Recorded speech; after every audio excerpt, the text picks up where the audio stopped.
નમસ્કાર મિત્રો શું ન્યાય સભા પર પાણી ફરી વળ્યું છે? જે પ્રકારે મહેનત કરવામાં આવી, જે પ્રકારે લોકોને ભેગા કરવામાં આવ્યા, પરંતુ થોડીક ભૂલ અને ત્યારબાદ જે પડઘા પડવા જોઈએ, જે પરિણામ મળવું જોઈએ તે ન મળ્યું. હરીફરીને મામલો ફરી ગાંધીનગર પહોંચ્યો છે. આવનાર દિવસમાં વિધાનસભા સત્રમાં શું થઈ શકે છે, વિસ્તારથી વાત કરું.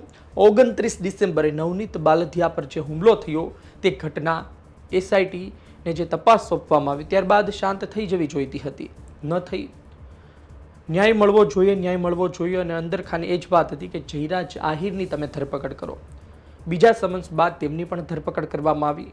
મામલો શાંત થઈ જવો જોઈતો હતો, આમ છતાં પણ ના થયો.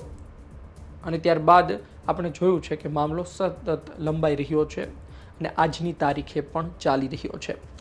ન્યાય સભા મળી. ન્યાય સભામાં વાત પોલીસ કર્મચારી પર કડક કાર્યવાહીની હતી. ડીવી ડાંગર પોલીસ કર્મચારી છે તેમાં પર કડક કાર્યવાહી કરો તે વાત હતી. અને જીતુભાઈ વાઘાણી પર સીધા આક્ષેપ કરવામાં આવ્યા. જીતુભાઈ વાઘાણીને ધોળા દિવસે તારા બતાવવાની વાત કરવામાં આવી.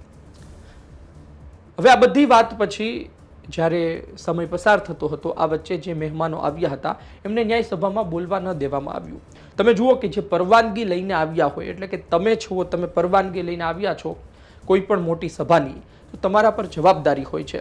આ જ કારણોસર કદાચ એ લોકોએ નક્કી કર્યું હશે કે આપણે જે તે વ્યક્તિને બોલવા નથી દેવા, અથવા તો એમનો કોઈ બીજો ઉદ્દેશ્ય હોઈ શકે, એ જાણે.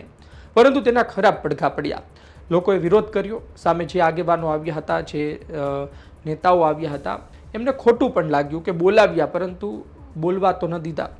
તમે જુઓ કે સમાજ વચ્ચે બોલવાનું એટલું બધું મહત્વ પણ ના હોય, તો જે બોલતા હોય એ વાત કરવાની હોય, પરંતુ એક અપમાન જેવું લાગે. જે લોકો અન્ય જગ્યાએ જતા હોય એમને બોલવા માટે ખાસ આમંત્રણ આપવામાં આવતું, તમે આવો નહીં, બે શબ્દ કહો, ત્યારે તમે જાઓ અને તમને એ પ્રકારે બોલવા પણ ના મળે, તો થોડુંક અપમાનિત જેવું લાગતું હોય. અને લોકો શું વાત કરશે, લોકો વચ્ચે શું જશે મેસેજ, એ પણ વિચારીને ઘણી વખત ખોટું લાગતું હોય છે. આ જ કારણોસર ન્યાય સભા પૂરી થયા બાદ એક વર્ગ એવો હતો કે જે કોળી સમાજથી આવતો હતો, તેમણે વિરોધ કર્યો. અને જ્યારે આ ન્યાય સભાના લોકો કોઈ પોસ્ટ મૂકે અથવા કંઈ વાત કરે તો તેમાં પણ એ લોકો આપત્તિ જતાવતા હતા. આ થઈ એક નંબરની વાત. એટલે કે ન્યાય સભા બાદ જે પરિણામ મળવું જોઈએ, જે પડઘા પડવા જોઈએ, ન પડ્યા. ઉપરથી 8 લોકોને જામીન પણ મળી ગયા. તમે જુઓ, કાયદો કાયદાનું કામ કરે. તમે વધુ દબાણ કરો, વધુ પ્રેશર લાવો તો પછી કાંઈ એની બહાર જઈને કામ ના થાય. વકીલ પોતાનું કામ કરે ને જે પ્રકારે જામીન મળતા હોય, જ્યાં સુધીમાં મળી શકતા હોય, અને જે પ્રકારે નામદાર કોર્ટ નક્કી કરે તે પ્રકારે થતું હોય છે. પરંતુ હવે આ જ ટીમમાં, આ જ કમિટીમાં અશોકભાઈ મકવાણા છે, કોંગ્રેસના નેતા છે સિહોરથી, તેઓ ગાંધીનગર પહોંચ્યા હતા અને તેમણે પોસ્ટ કરી છે અને તેમાં લખ્યું છે કે આવનારી વિધાનસભા સત્રમાં તેમણે નેતાઓ સાથે વાત કરી, ધારાસભ્યો સાથે વાત કરીને આવનાર વિધાનસભા સત્રમાં આ મુદ્દો ઉછાળવામાં આવશે. આ મુદ્દાને સતત લાંબો કરવામાં આવી રહ્યો છે. અમે આજની તારીખે પણ કહી રહ્યા છીએ. અને હવે વિધાનસભા સત્રમાં આ વિશે વાત કરવી કેટલી યોગ્ય રહેશે. તમે જુઓ કે પોલીસની કાર્યવાહી ફક્ત આ કેસમાં શંકામાં નથી. આવા તો અઢળક કેસ છે. આજની તારીખે તમે પોલીસ સ્ટેશનના દાદરા ચડો, FIR કોઈ નથી લેતું. આ ઉનામાં કેસ બન્યો, આવા અઢળક કેસ બનતા રહે છે. ને જે નવનીત બાલધિયા પર ઘટના સામે આવી હુમલાની, ત્યારબાદ પણ ઘણા કેસ બન્યા છે. પણ એ તમામ કેસમાં લોકોના વિડીયો સામે ના આવ્યા, તમામ આગેવાનો ના બોલ્યા. એ કેસમાં મોટા ભાગે શાંત રહ્યું. ઘણી જગ્યાએ ભીનું હંકેલાઈ ગયું, તો ઘણી જગ્યાએ રિકન્સ્ટ્રક્શન કરવામાં આવ્યું. લોકોનું ફોકસ હતું નવનીત બાલધિયા કેસમાં. અને ન્યાય સભા પૂરી થયા બાદ અને તેમાં 2 ભાગલા પડ્યા બાદ પણ હવે મામલો વિધાનસભા સુધી લઈ જવામાં આવશે. આ પહેલા 15 ધારાસભ્યો, સાંસદ, મંત્રી બધા પહોંચ્યા હતા અને મુખ્યમંત્રી સાથે વાત પણ કરી હતી. હીરાભાઈ હતા, પરસોત્તમભાઈ હતા.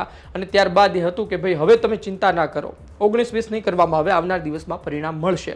અને બેશક એ આગેવાનો ગયા, તેનું રિઝલ્ટ પણ આવ્યું. પરંતુ ફરી આ મામલો ગાંધીનગર ગયો છે.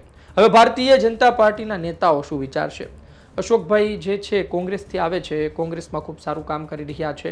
ધીમે ધીમે એ વિસ્તારથી એક સારો ચહેરો બની રહ્યા છે કોળી સમાજનો. પરંતુ કોળી સમાજના ધારાસભ્યો ક્યાં એટલા છે? કોળી સમાજનો કોંગ્રેસમાં એક ધારાસભ્ય છે અને આખા સૌરાષ્ટ્રમાં ફક્ત એક ધારાસભ્ય છે. તમે સમાજ એક તરફ મૂકી દો, વિમલભાઈ ચુડાસમા, ફક્ત એક સૌરાષ્ટ્રમાં. તમે જુઓ કે પોરબંદરથી અર્જુનભાઈ જીત્યા હતા, વંડી ટપી ગયા. તમે જુઓ માણાવદરથી અરવિંદ લાડાણી જીત્યા હતા, વંડી ટપી ગયા. બાકી તો આમ આદમી પાર્ટીના ધારાસભ્ય વધારે છે. એટલે કે વિમલભાઈને ફક્ત મળ્યા હોય એ વાતમાં દમ નથી. એટલે ભારતીય જનતા પાર્ટીના ધારાસભ્યોને પણ આ ભાઈ મળ્યા હશે. અને મળ્યા હોય તો ભારતીય જનતા પાર્ટીના ધારાસભ્યો શું રજૂઆત કરશે? પોલીસ સામે સવાલ કરશે તો પછી સીધો સવાલ હર્ષભાઈ સંઘવી સામે પણ થશે. અને પોલીસ સામે તમે સવાલ કરો તો ભૂતકાળમાં તો એવી અઢળક ઘટનાઓ બની ગઈ છે ગુજરાતમાં કે જે પોલીસ શંકામાં આવે છે તો ત્યારે સવાલ એ થશે તમે તે બાબતે કેમ ચૂપ હતા, આ બાબત તમને કેમ યાદ આવી રહી છે, એ પછી પણ ઘણી ઘટના બની એ બાબતે તમે કેમ નથી બોલતા. એટલે કે આવનાર સમયમાં વિધાનસભા સત્રમાં આ બાબતે એક ચર્ચા થઈ શકે છે, આ બાબતે ઘણા સવાલ પૂછી શકે છે. બીજી વાત એ છે કે મહત્વના મુદ્દા પર વાત થવી જોઈએ, સમાજની વાતો હોવી જોઈએ, પણ એ બાબતે પણ તમે અલગ રજૂઆત કરી શકો છો. વિધાનસભા સત્રમાં સમાજને દૂર મૂકી તમામ સમાજ અને કોઈ નાત જાત ધર્મ જોયા વગરના સવાલો પૂછવા જોઈએ, એ પણ અતિ મહત્વની બાબત છે. એક વર્ગ છે જૂના કેસ, એટલે કે આ બધા વચ્ચે તમે જુઓ કે જૂના કેસ ચાલ્યા કે લાઠીમાં તમે શું કર્યું, વિછિયામાં તમે શું કર્યું, બોટાદ કડદાકાંડમાં લોકોને ઘરમાં જઈને પોલીસે માર્યા, ત્યાં તમે કેમ સવાલ નથી કરતા. કંપની સામે લોકો રસ્તા પર આવ્યા, બહેનોને પણ ન છોડવામાં આવી અને પોલીસે જે લાઠીચાર્જ કર્યો નીચા કોટડા બાજુ, એ ઘટનાને શું થયું. એટલે આવી અઢળક ઘટનાઓ છે, એમાં જે લોકો પીડિત છે એમને પણ ભેગા કરવામાં આવી રહ્યા છે અને એક કાફલા સાથે આવનાર દિવસમાં યુવા આગેવાનો વિધાનસભા સત્ર સુધી પણ પહોંચશે અને મુખ્યમંત્રીને રજૂઆત પણ કરશે. હજુ તમે હમણાં જોયું કે ક્ષત્રિય સમાજના કેસને લઈ ઘણા લોકોને રાહત આપવામાં આવી છે, તો એ પણ મેસેજ જાય તો અમને કેમ નહીં. એટલે આ પ્રકારનું થવાનું હતું એ સ્વાભાવિક છે, પરંતુ જો ન્યાય મળતો હોય આ પ્રકારે તો પણ ખોટું નથી. અને નવનીત બાલદિયાને જો તમે ન્યાયની વાત કરતા હોય તો ભૂતકાળમાં તમામ જે લોકો છે એના પણ ન્યાયની વાત થવી જોઈએ. ત્યાં ચૂપ અને આ બાબતમાં ખૂબ એક્ટિવ, આ પ્રકારે ભેદભાવ પણ ના હોવો જોઈએ. આ જ કારણોસર ઘણા લોકો આની પાછળ પડદા પાછળ કામ કરી રહ્યા છે, અંદરખાને કામ કરી રહ્યા છે અને જ્યારે લોકો ભેગા થશે ત્યારે તમને ખબર પડશે કે ઓહ, આ વ્યક્તિ આટલા સમયથી આ કામ કરી રહ્યો હતો.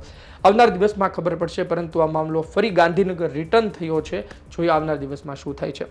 આપનું શું કહેવું છે કોમેન્ટ બોક્સમાં જરૂરથી લખજો. હવે મુદ્દો ફક્ત ડીવી ડાંગર બની ગયા છે. હવે ડીવી ડાંગર સાથે ભૂતકાળમાં શું થયું હોય, ડીવી ડાંગર સાથે કોના કેવા સંબંધો હોય રામ જાણે, પરંતુ હવે બીજું બધું સાઈડમાં વયું ગયું છે, ફક્ત ડીવી ડાંગર કેન્દ્રમાં છે. આપનો અભિપ્રાય લખજો. વિડીયો પસંદ આવ્યો હોય લાઈક કરજો, શેર કરજો. ધન્યવાદ.